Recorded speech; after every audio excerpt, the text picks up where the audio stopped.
దుర్గా భక్తి న్యూస్కు స్వాగతం. అమ్మలను గన్నయ్యమ్మ ముగురమ్మలను గన్న మూలపుటమ్మ చాలా పెద్దమ్మ సురారులమ్మ కడుపార బుచ్చటియమ్మ తనలో నమ్మిన వెలుపుటమ్మల మనమ్ములండడి అమ్మ దుర్గా మాయమ్మ కృపాబ్దియుత మహత్వ కవిత్వ పడత్వ సంపదల్ ఇంద్రకిలాద్రి ఆ బెజవాడలో కొలువుదిరిన దుర్గమ్మ సన్నిధిలో ఆదివారము సూర్యోపాసనం సందర్భంగా అర్చక స్వాములు సూర్య నమస్కారములు ఆదిత్య హృదయం అరుణ పారాయణ నిర్వహించారు. లోకమంతా సుభిక్షంగా ఉండాలని అర్చక స్వాములు ఈ కార్యక్రమం చేశారు. అనంతరం భక్తులకు తీర్థప్రసాదాలు పెట్టారు. ఆదిత్య హృదయం అంటే రామరావణ సంగ్రామంలో యుద్ధం చూడాలి, అద్భుతం అనమాట. రావణ సంగ్రామం, వానరులు రాక్షసులు యుద్ధాన్ని ఆపేశారు రామరావణ యుద్ధం కోసం. పైన దేవతలు కూడా అమ్ముకోటి దేవతలు ఉన్నారు, ఎవరెవరు గెలుస్తారని ఉత్కంఠభరితమైన జరుగుతుంది. అటువంటి సమయంలో రామరావణ యుద్ధ సమయంలో ఆ అగస్త్య మహాముని వచ్చి ఆదిత్య హృదయం బోధించాడు శ్రీరామచంద్రమూర్తి. రామరామ మహాబాహు అంటే రాముని మీద అపారమైన ప్రేమతో కృపాకటక్షతో ఆదిత్య హృదయం ప్రసాదించారు. ఈ ఆదిత్య హృదయం వలన జయమే కలుగుతుందని చెప్పి దీవించి వెళ్ళిపోయాడు అనమాట. అప్పుడు రావణ సంహారం జరిగింది. రాముడు విజయాన్ని సాధించాడు. ఇది అంత పవిత్రమైన ఆదిత్య హృదయాన్ని విజయవాడలో దుర్గమ్మ దేవి సన్నిధిలో ఆదిత్య హృదయము తో పాటు సూర్య నమస్కారాలు చేయడం జరిగినది.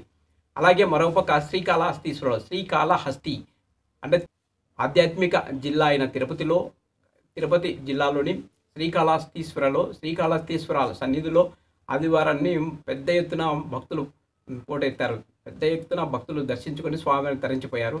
ఇది ఇలా ఉండగా మరోపక్క ఈ నెల 20వ తేదీ నుంచి 24వ తేదీ వరకు 5 రోజుల పాటు తెప్పోత్సవాలు జరుగుతున్నాయి. తిరుమలలో వేడుగొండల స్వామి సన్నిధుల్లో శ్రీవారి తెప్పోత్సవాలు నిర్వహిస్తున్నారు. తెప్పకు 4 వైపులా దేవతామూర్తులు ప్రతిరూపాలుగా టీడీ ఇంజనీరింగ్ వాటర్ వర్క్స్ ఉద్యానవనం సమన్వయంగా రూపొందించారు. తెప్పకు 4 వైపులా దేవతామూర్తులను ప్రతిరూపాలను ఏర్పాటు చేసి విద్యుద్దీక అలంకరణ పుష్కరిణికి చుట్టూ దశావతారాల ప్రతిరూపాలు విద్యుత్ దీపాలతో పూర్తి చేశారు. తెప్పోత్సవాలు జరిగే 5 రోజులు పుష్కరిణిలో దేదీప్యమానంగా కాంతులు ఎడుతుంది.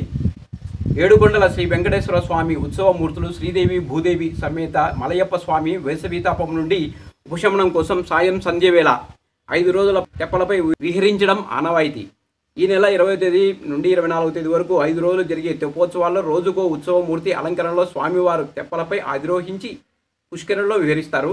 20వ తేదీ బుధవారం సాయంత్రం సీతాలక్ష్మణ సమేత శ్రీరామచంద్రమూర్తిగా ఆలయం నుండి వెలుపలకు వచ్చి మాడవీధుల్లో మంగళ వాయిద్యాల నడుమ ఊరేగుతూ పుష్కరంలో తెప్పపై వేంచేస్తారు. ఆలయ అర్చకులు జియంగారులు కర్పూర ఆతలిచ్చి భక్తుల గోవిందనామస్మరణల మధ్య తెప్పను ముందుకు కదిలిస్తారు. తొలి రోజు 3 చుట్లు పుష్కరంలో స్వామివారి తెప్పపై లాహిరి అంటూ విహరించి భక్తులను కటాక్షిస్తారు. రెండవ రోజు గురువారం సాయంత్రం రుక్మిణీదేవి సమేత శ్రీకృష్ణ స్వామి ఉత్సవమూర్తులు తెప్పలపై అధిరోహిస్తారు. 7 నుంచి 8 గంటల వరకు పుష్కరిణిలో 3 ప్రదక్షిణలు చేస్తారు. 3వ రోజు నుండి వరుసగా శ్రీదేవి భూదేవి సమేత మలయప్ప స్వామి ఉత్సవమూర్తులు తెప్పపై విహరిస్తారు.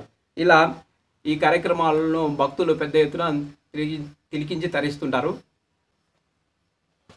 మా ఛానల్ లైక్ చేయండి, సబ్స్క్రైబ్ చేయండి, మీ అభిప్రాయాలను కామెంట్ రూపంలో తెలపండి, నచ్చితే షేర్ చేయండి. జై శ్రీరామ్.